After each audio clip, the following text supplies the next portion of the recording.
Hello, everybody, and thank you for tuning in to the Liberty Report. Co-host today, Daniel McAdams. Daniel's with us. Daniel, good to see you. Good morning, Dr. Paul. Well, good. We have an exciting guest today. We're going to talk about climate and find out all the answers and maybe a few questions, too.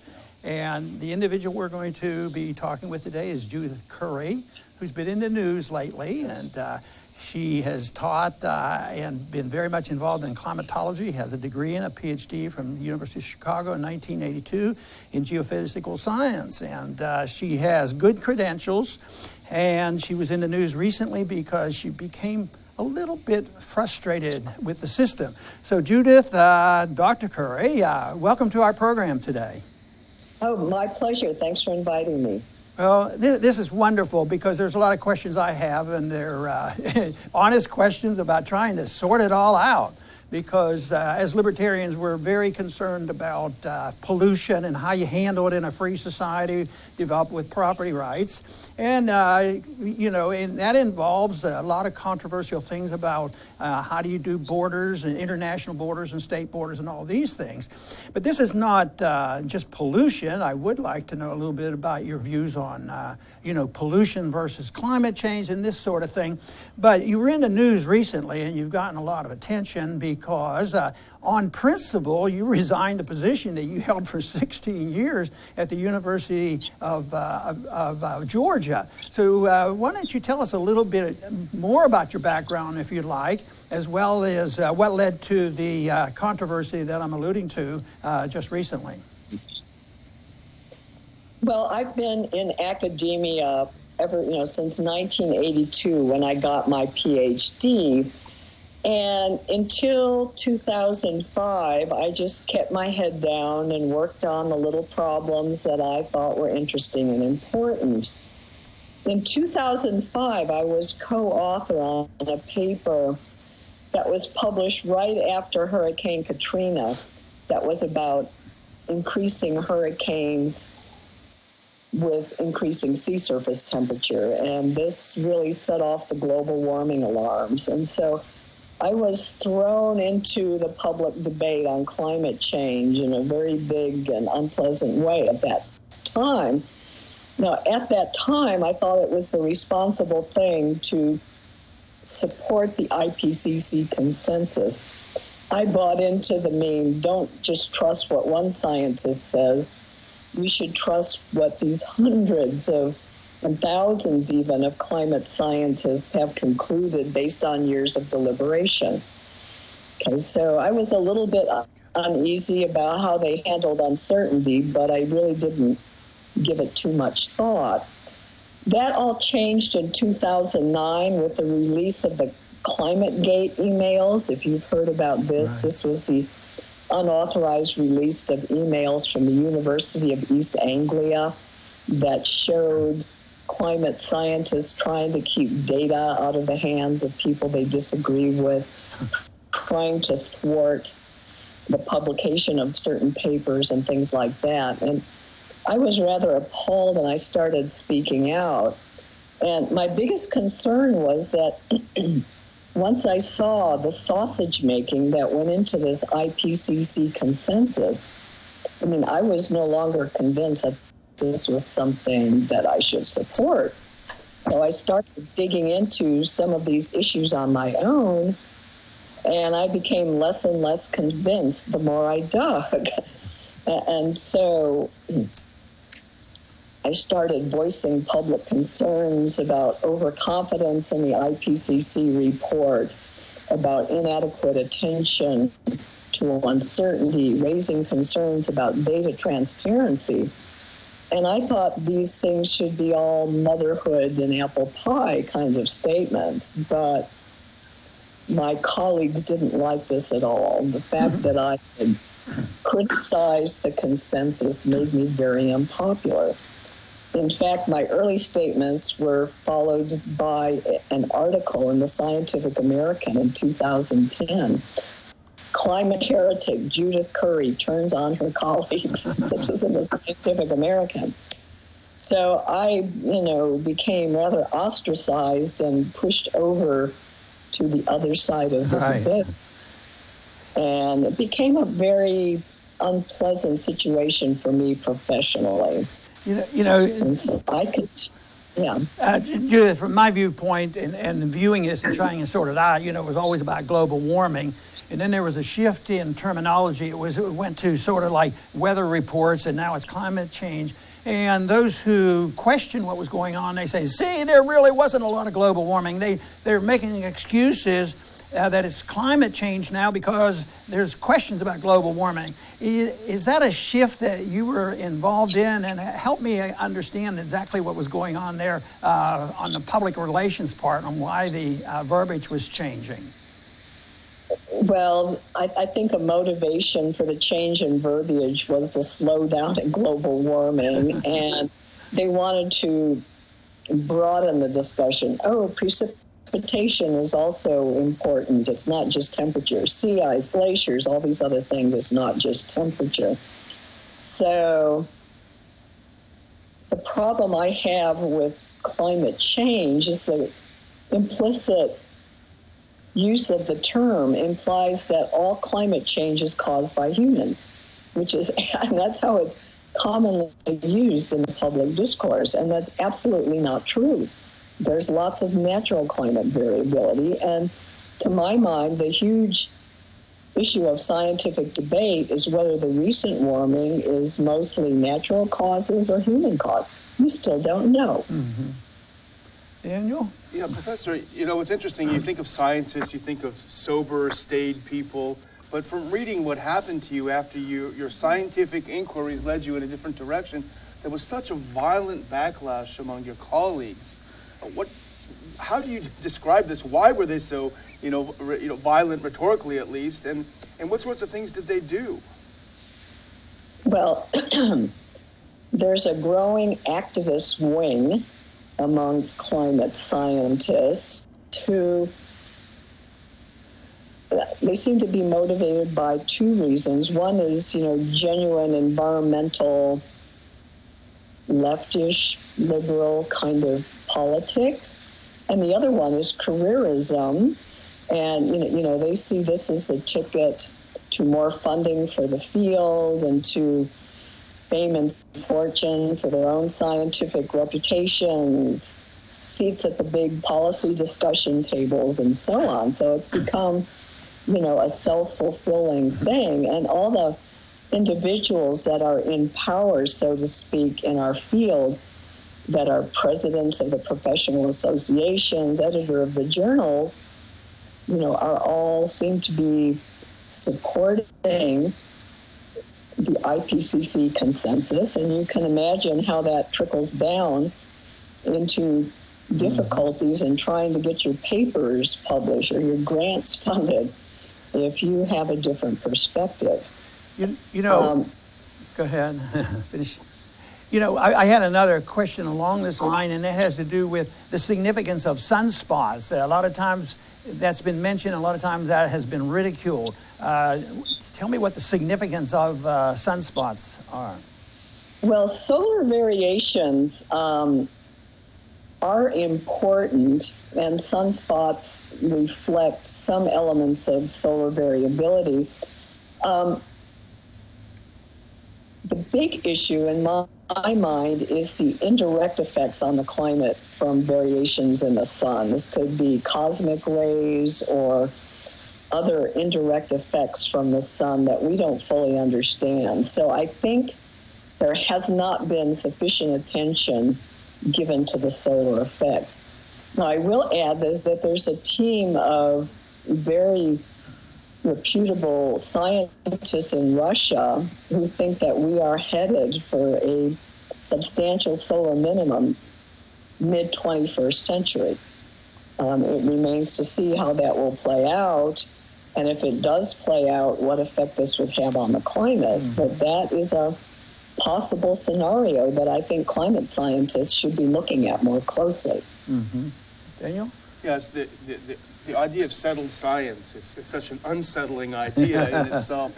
What does it say for science where, for someone, I remember reading about Ignaz Semmelweis, the doctor who discovered that washing your hands antiseptic saved lives, and he was ridiculed to the point of really losing his sanity. And now it's conventional wisdom. And there's so many things that are supposedly settled that actually aren't settled at all. How do you survive? How does science survive if this kind of tyrannical approach to discovery? I have a few ideas on that and examples of that, but I want to hear from the professor. Okay, well, there are a few things that are settled. Yes, it's overall been warming for several hundred years. Humans do emit carbon dioxide from various activities. To live. And carbon dioxide does emit infrared radiation. Those are the things that everybody agrees on. The more consequential issues, there's substantial agreement, like how much of the warming was caused by humans versus natural variability. How will the climate of the 21st century play out? Is warming dangerous? And can we afford, what are the unintended consequences of trying to slow down the warming in some way? We don't know the answers to those questions. And by putting a group of scientists in a room and having them negotiate an agreement and then try to enforce it as a scientific consensus, well, that's not science. I mean, that's politics or something. I don't know what it is, but it's not science. As scientists, it's our job to continually question the evidence and challenge and reinterpret the conclusions. And disagreement is how science moves forward. And we're stifling all this in context of the debate on climate change. So what we do about it, I've made suggestions, but I look forward to any ideas that you have. Well, having spent a few years in Congress, scientific issues came up, and it was always a bit annoying, having had a little bit of background in science, that all of a sudden everybody was an expert, and they were voting on science rather than the principles of liberty and the principles of how you get things done in a voluntary fashion, how you protect real education and these sorts of things. But it was really quite annoying that all these experts were casting votes based on certain things. But, if you take one example that I've used on this, science has settled it, when you think of how many thousands of years it was absolutely settled by the current scientists about the Earth being flat, and especially the Earth being the center of the universe. It's been a short period of time in history, 600 years since we figured it out that that's not the case. And believe me, back then it was settled, and it had a religious connotation. And they said, well, that was the religious fault. But I think that we almost live in an age where some of this environmentalism and global warming and this talk almost has a religious fervor to it. And I don't know whether you've been on the receiving end of that or know what I'm talking about on what I sense.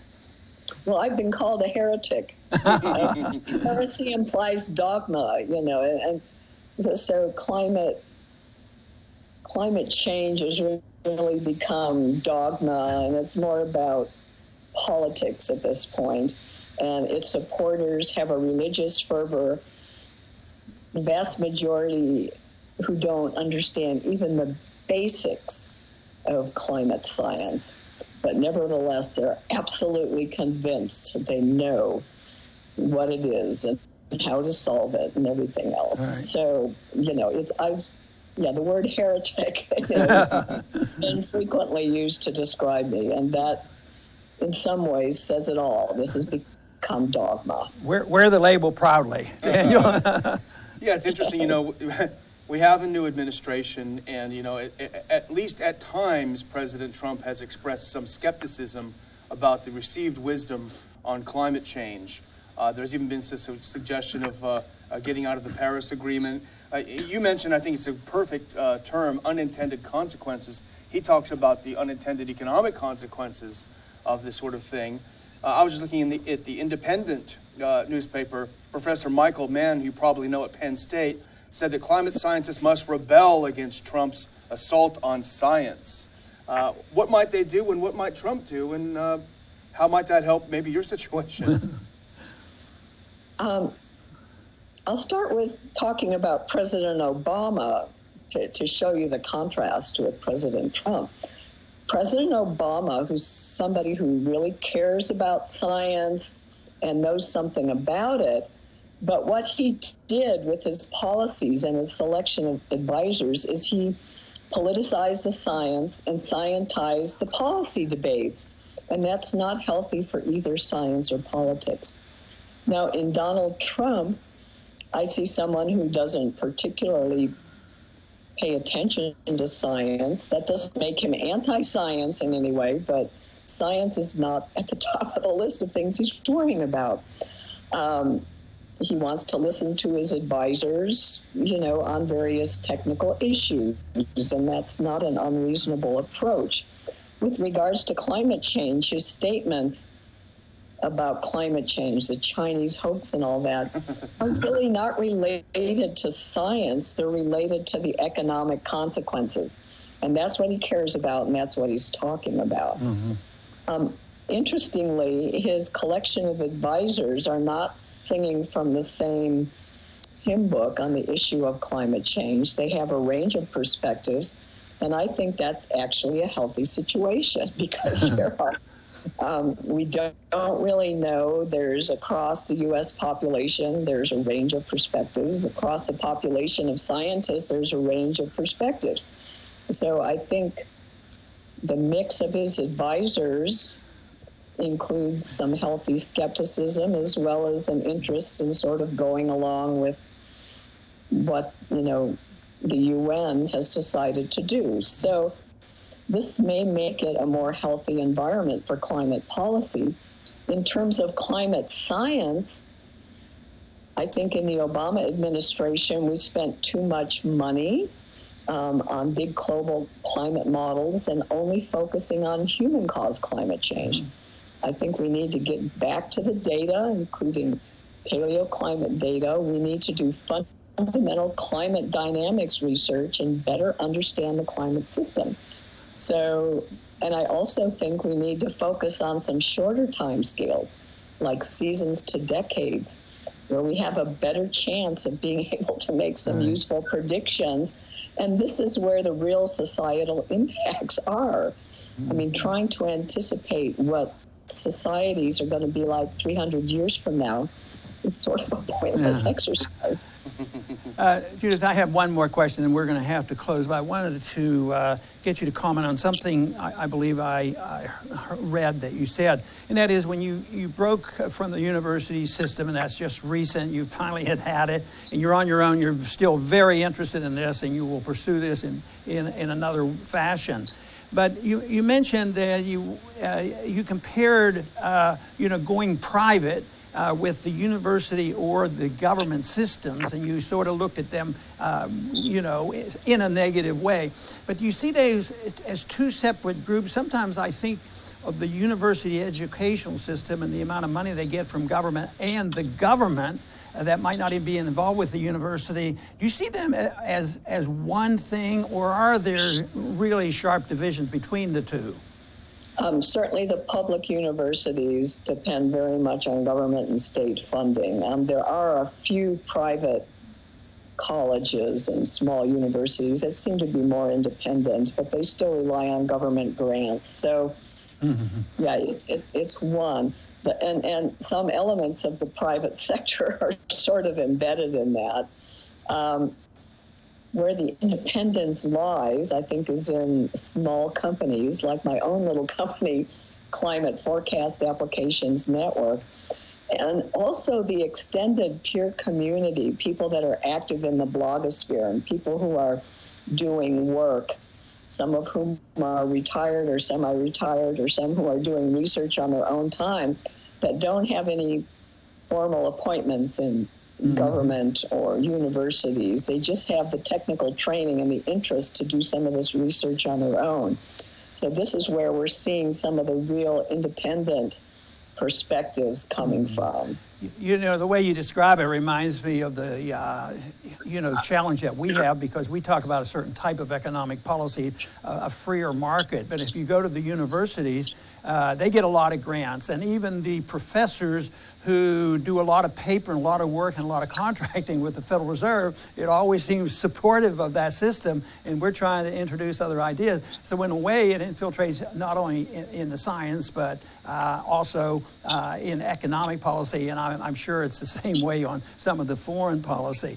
But we're going to have to go, but you did mention your company, so I want you to mention that again to let our viewers know where they can go, and we will also post this on the website so they know how to follow up and continue to find out what you're talking about and what you're blogging these days. Okay, my company is Climate Forecast Applications Network. The website is cfanclimate.net. I also blog at judithcurry.com. So check both of those out and come join the discussion at my blog, Climate, etc. Okay, that's wonderful. And Judy, thank you very much for being with us. This is an interesting subject. I think it's very important because it involves politics and science. And to me, it's fascinating, but it's also dangerous if we don't get to hear both sides of the story. Thank you very much for being with us. Thank you. And I want to thank our viewing audience today for joining us for this fascinating discussion on a very important subject. So please check Judy Curry's on her website. And also, thank you for joining us today at the Ron Paul Liberty Report. Please come back soon.